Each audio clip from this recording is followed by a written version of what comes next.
Aztán elvégeztem a törekvők iskoláját. Hát az is nagyon érdekes volt számomra, mert mindegy tyúkkanyó voltam a fiatalok között, de hála Istennek én azért Zsuzsika néni lettem, és az is maradtam, és ez olyan megnyugvást tudott nekem, éreztem, hogy ők is azért elfogadnak, semmi különösen dolog nem volt, ők is elfogadták az ilyen buta dolgaimat, de bár igyekeztem azért. És olvasgattam a Bibliát valóban, mert ugyanis az evangélikus meg a katolikus vallás nem buzdított bennünket arra, hogy olvassuk a Bibliát, legalábbis a régi időben, hogy aztán most hogy van, azt nem tudom. De aztán rá kellett jönnöm, hogy át is elfogadta a jó atya, sőt, prédikálását tette őt, hát akkor az én bűnömet is el kell, hogy fogadja, illetve meg kell, hogy bocsássa a jó atya. Én ezt úgy éreztem, és úgy érzem a mai napon is. Aztán eljött az idő, hogy az élettársam elköltözött, és 2003-ban bemerítkeztem. De akkor már 5 éve jártam rendszeresen az imaházba.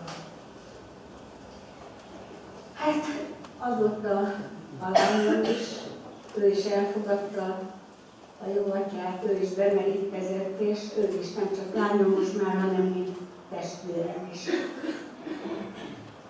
De tudom, hogy nagyon szeret engem a jó atya, nem hagyott magamra sokáig, úgyhogy a gyülekezetben társat találtam, akivel együtt járunk imahórára, Isten tisztelettel. Úgyhogy együtt imádkoztatunk, ami tényleg ez volt a szívem vágya, hogy legalább életem végére találhassak olyan valakit, akivel tényleg együtt lehetett a jó Istennel is. Hiszen most már mind a kettőnk vágya az, hogy ő hozzá a mennybe kerüljünk. De ha van még olyan valaki,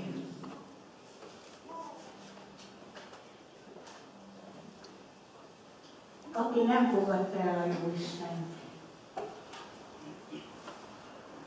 ne gondolj, az fogadja el, mert én azóta is nagyon bánom, és nagyon sajnálom az elveszett időt.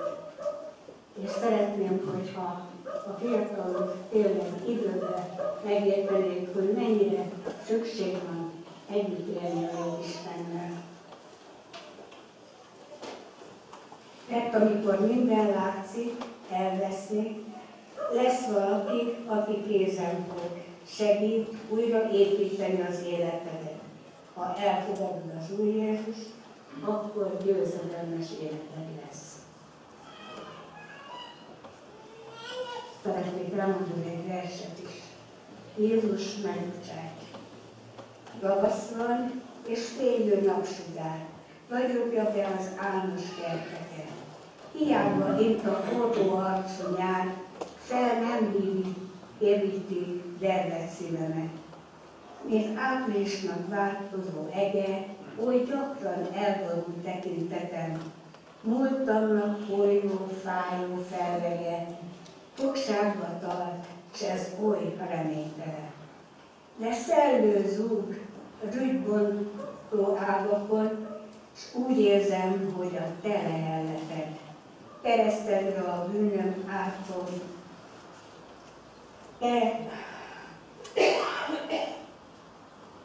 keresztedre a bűnöm átrakom, nem építi már a múlt a lelkemet, megnyílt szemem az örök nyárból áll, mert szívem mindig funda elbocsát.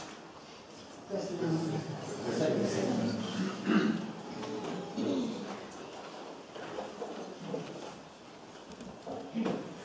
Következőleg most ismét a pengetősökre figyeltetünk, és most kérem vegyék komolyan azt mondani, hogy énekelnek. Az előbb nem volt odaírva, csak oda láttam. Fölbarátként kezdetű énekek fogja játszani a zenekar. követően pedig Halleluja vezető éneket játszák szintén beadhatás feldolgozásában. Az előző éneklik majd a testvéret, az első és a negyedik verszakot, azt követően Zabózsát hallgatjuk meg.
Mécs László verset fogtok hallani. Mécs László 120 évvel ezelőtt született a Vasárhoz közeli Hernád Szent Istvánban. A mai napokban Királyhelveten működő Mécs László polgári keresztény társulás ezt az évet Mécs László végén nyilvánította, és a saját eszközeivel hatáskörében ennek megfelelően szervezi alkalmait. Vadócba rózsából, hogy szeretném a föld, a vers címe. Május, rózsáló reggel, remény ígéret halnak. A szélbe fütyülészem a harmatos jutalmat. Ószán jött ma kedden, apostolokról vára kapok, vaktában érek egy messzi kis tanyára. A kakas, még az órban pitma lakott rikongat, az égbe facsírtak, fittyet hány égdóznak. Találtó, messzerebben bimbózol a bánat szemmel. A ház előtt a kertben a kis patkán egy ember. Apokaliptikus vadformája és nézése. Térszemére vak, helyére gödör van vése. Haja nyíratlan, félőz, bozontos, mint szakállam. Vakacsa, kabátja, dróttal van összezárva. A reggelt ráköszöntöm, mert testvérem volt kíváncsi vagyok sorsára. Kérdez. Mi ott csinálnak bárki? Zol rögtönő beszéde minden szükség nem volt. Vadózva rózsádoltok, hogy szedjen a föld. Nagy kert. Amerre nézek 100 rózsa hátán, ráfutva falra, fára, riviszkén ül, salátán. Beforma minden össégünk vad összevisszaságban. Bimbóból belőlük özönnel, egy se fösvény. Közöttük ül szemezgette félszent fényű őrült, és beszélni kezd. Levetsz egy vadhajtást a tőlül. Diplomaták, vitangok. 5 évig kaszabolták vágyékok szépedését, a földet letaholták. Fiam, szemem kilőtték, és mint elmondottak ők, hadozva rózsátoltok, hogy szedjen a föld. Most konferenciáznak a nagy szélhámosok, hogy csirában megöljék, míg újra él és mozog. Míg lakomákon bőzsöl ki milliókat ölt, hadozva rózsátoltok, hogy szedjen a föld. Testvéri számomból, a szívem rádalomból. Bátyám, én lelket oltok az evangéliumból, és midőn kopszom jóságos zenéjű verset költ. Hadozva rózsátoltok, hogy szedjen a föld.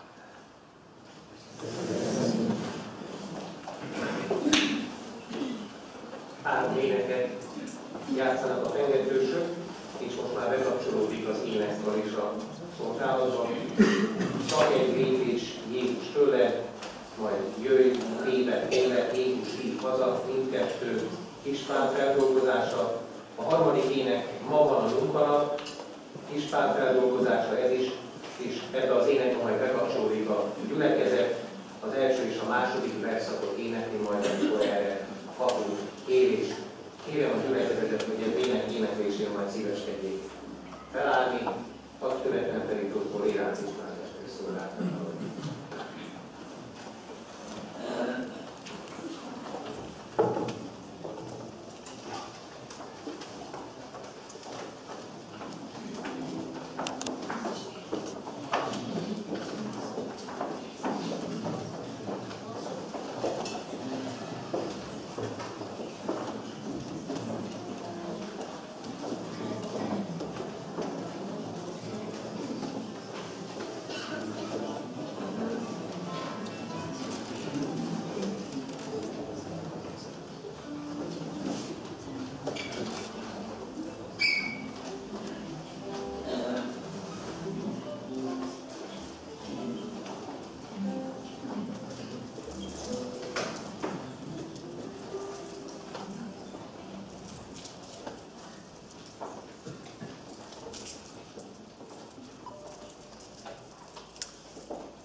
Tisztelettel köszöntöm a kedves testvéreket!